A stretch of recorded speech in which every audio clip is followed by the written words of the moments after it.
Good day everyone, so I am Jinan M. Caberte. So my topic is all about magnetic force. So first, we need to know about the magnetic force. A magnetic force is a consequence of the electromagnetic force. So one of the four fundamental forces of nature and is caused by the motion of charges.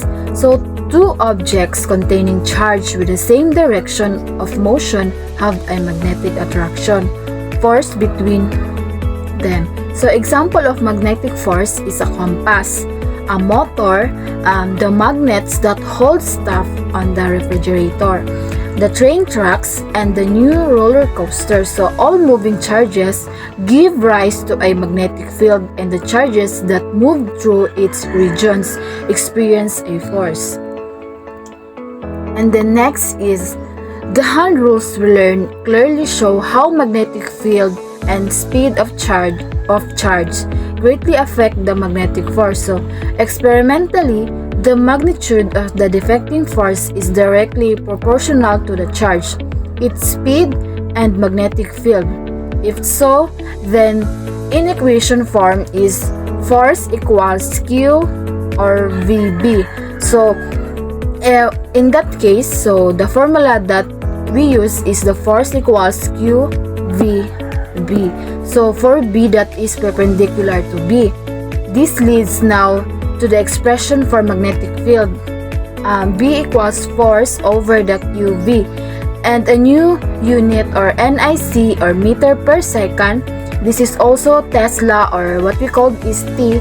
Other ways to refer to magnetic field is Gauss, such that I Gauss is 10 to 4 or Tesla.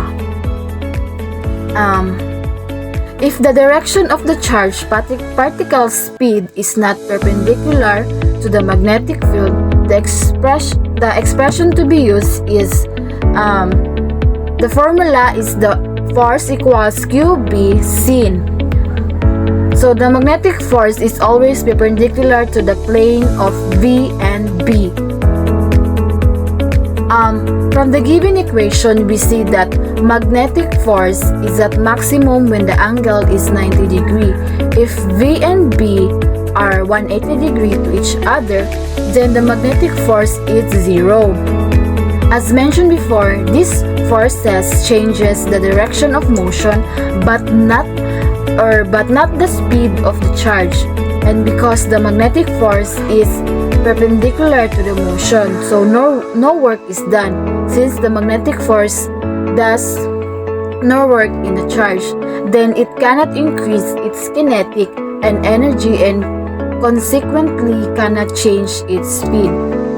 So for a current or carrying wire, so the charge traveling along a length or L at a certain time value will have a speed defined as velocity equals length or T.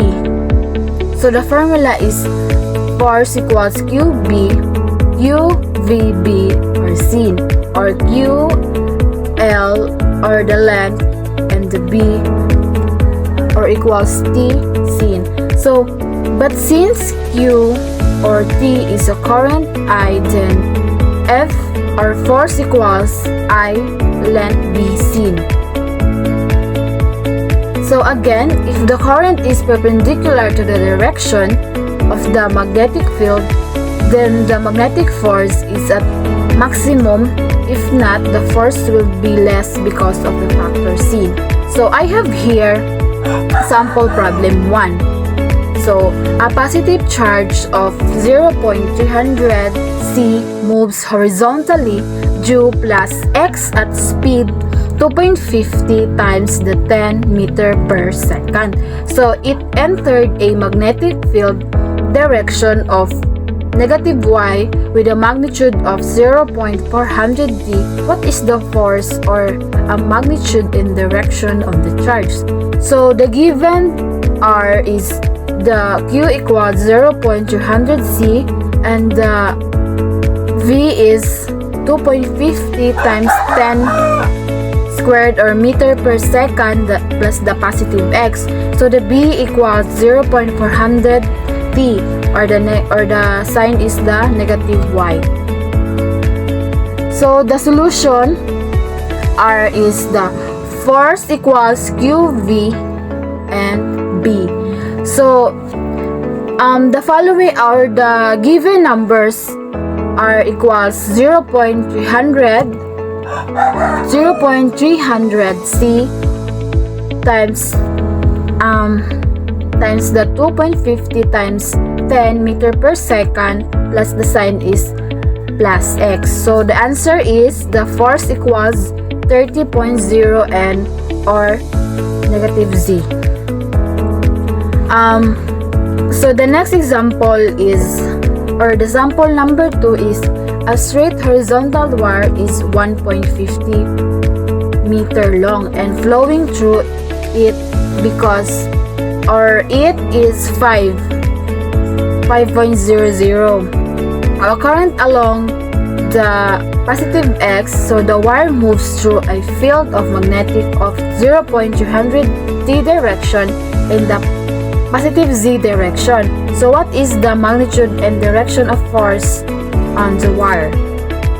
So the given are, so I equals 5.00a or the positive x, so the length is 1.50 meter, and the b equals 0.200 t or the positive z. So the solution is the force, or the formula that I am going to use is force equals I or length or b.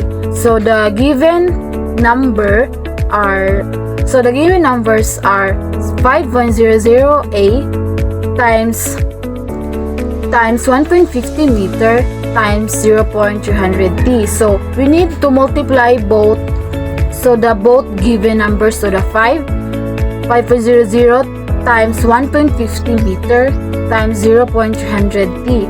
So the answer is equals the answer is force equals 0.25 N or the negative y. So that's all for my topic. Thank you.